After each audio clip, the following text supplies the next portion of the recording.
Titulaire d'un LLM en règlement des différends internationaux de l'Université de Genève et l'IHEID, notre prochaine oratrice négocie avec les plus grandes puissances de ce monde, apportant la paix par son art de la persuasion. Actuellement en bachelor en droit suisse à unidistance, elle est avocate à en devenir et remportera toutes les causes, toutes les convictions. Poursuivant la formation, le discours en débat organisé par le Club Genevois de débat lui-même, elle possède une rhétorique de pointe et connaît tous les stratagèmes de persuasion assurant d'emporter les applaudissements du public. Mesdames et messieurs, veuillez accueillir très chaleureusement Vera Bykova.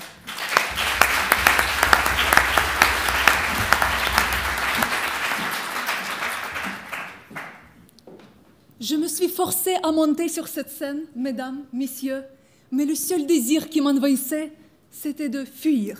Fuir, m'évader. Mais pourquoi? Pour ne pas affronter mes peurs, pour ne pas être jugée par vous et par moi-même d'ailleurs. Bref, pour ne pas risquer d'échouer. Mais si je suis là, c'est pour une seule raison. C'est parce qu'il y a quelque chose de plus fort, plus puissant que la peur et l'évasion. C'est le désir de se dépasser, d'affronter la vie telle qu'elle est, avec tous ses peurs et épreuves et échecs et désespoirs.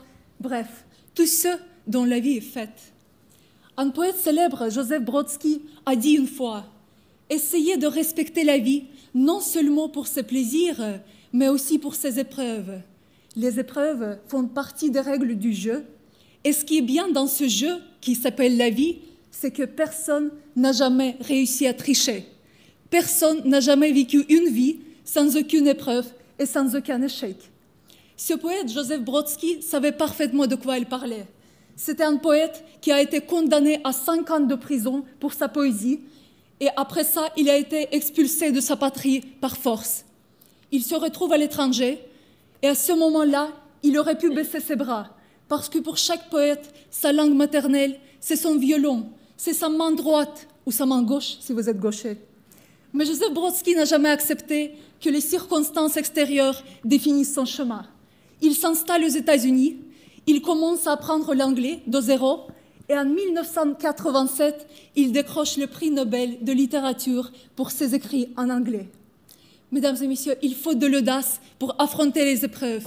Et même si un jour vous êtes au bout de désespoir, sachez-le, c'est la vie qui vous parle dans une seule langue qu'elle connaît bien, dans une langue d'épreuve. J'aurais pu terminer mon discours juste là, sur cette note positive, mais une chose m'empêche. Je vous ai menti. Je vous ai encouragé à ne jamais baisser vos bras, à affronter toute épreuve, peu importe son ampleur. Mais n'y a-t-il pas d'épreuves qui sont tellement impensables que la seule solution soit l'évasion? Je vous invite à me suivre dans une belle ville portuaire ensoleillée au sud de l'Ukraine, Odessa. Et dans cette ville, il y a un homme, il est pâtissier et il s'appelle Yuri Glodan. C'était le 23 avril 2022, il y a un an. Yuri Glodan était allé faire ses courses. C'était la veille de la fête de Pâques. À son retour, il voit de loin que son appartement au 4e étage était complètement détruit. Plus rien ne restait. Yuri Glodan s'évanouit. Dans cet appartement, ce jour-là, il y avait 3 personnes. Sa femme, Valeria, morte sur place. Sa belle-mère, Ludmila, morte sur place. Sa fille de 3 mois, elle s'appelait Kira, morte sur place. Si à ce moment-là, Yuri Glodan avait décidé de s'évader de cette vie, de s'évader de ses épreuves, personne n'oserait le juger. Mais Yuri Glodan ne voulait pas s'évader.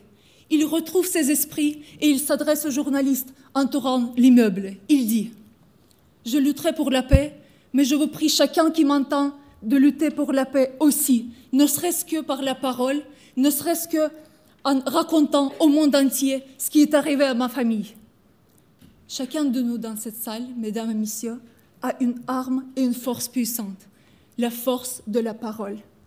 Prenons un instant pour apprécier que nous vivons dans un pays libre, dans un pays où chacun de nous pourra et devra porter nos voix haut et fort dès qu'on voit l'injustice, les mensonges, les malheurs. Ne pas détourner nos yeux, ne pas nous évader, mais affronter.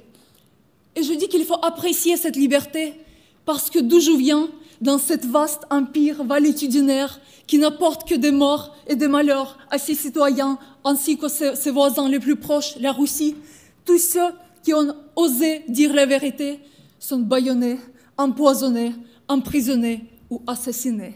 Parce que d'où je viens, il y avait un homme qui aimait débattre, qui savait débattre comme chacun de nous dans cette salle. Il s'appelait Boris Nemtsov. C'était un politicien brillant.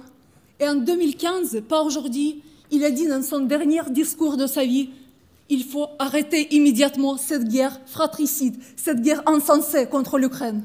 C'était en 2015, après l'invasion de la Crimée.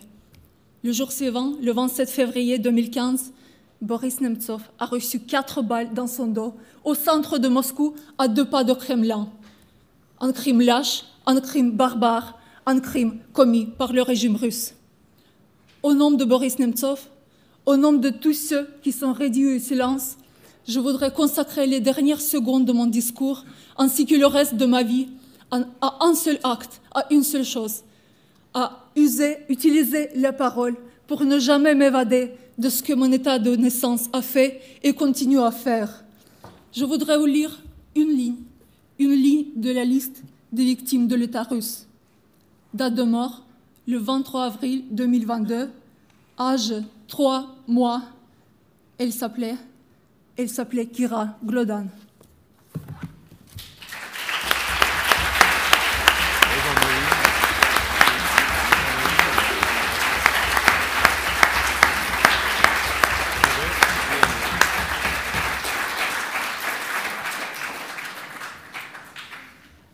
Merci Madame Bykova pour votre discours engagé. J'ai cru comprendre en vous écoutant que, selon vous, l'évasion est l'apanage des lâches. On a tout à l'heure entendu l'un de vos prédécesseurs parler du courage qui serait l'apanage de la vie. Et donc, selon vous, l'évasion, c'est la condamnation à mort.